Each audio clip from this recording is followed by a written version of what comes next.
আজ আমি রান্না করব শিং মাছ আলু দিয়ে। আসসালামু আলাইকুম, কেমন আছেন সবাই? আলহামদুলিল্লাহ আমি ভালো আছি। লিপিস ক্রিয়েশন থেকে আমি লিপি চলে আসলাম আরেকটি রেসিপি নিয়ে।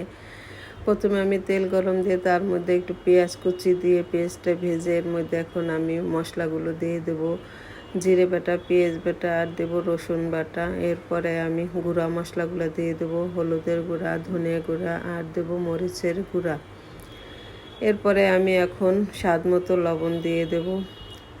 মাছগুলো আমি ধুয়ে পরিষ্কার করে রেখেছি। এখন মশলাটা কষানো হয়ে গেছে।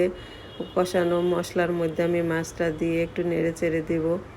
মাছটা ভালো মতো কষানো হয়ে গেলে এর মধ্যে আমি পানি অ্যাড করব। পানি দিয়ে আমি আবার একটু নেড়ে চেড়ে দিয়ে মাছটা ঢেকে রেখে দিয়েছিলাম। এখন হয়ে গেছে মাছটা কষানো। উঠিয়ে আমি এর মধ্যে আলু দিয়ে দেব। আলু দিয়ে এর মধ্যে আমি একটু পানি অ্যাড করলাম আলুটা সেদ্ধ হওয়ার জন্য। আলুটা সিদ্ধ হয়ে গেছে। এখন এর মধ্যে মাছগুলো দিয়ে আমি আবার একটু কষিয়ে নেব সুন্দর করে। কষানো হয়ে গেলে আমি এর মধ্যে ঝোলের পানি দিয়ে দেব। ঝোলের পানিটা দিয়ে আমি ভালো মতো নেড়ে চেড়ে দেব। হয়ে আসছে আমার প্রায় তরকারিটা।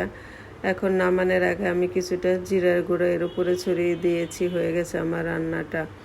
ধন্যবাদ সবাইকে। সবাই ভালো থাকবেন, সুস্থ থাকবেন। আল্লাহ হাফিজ।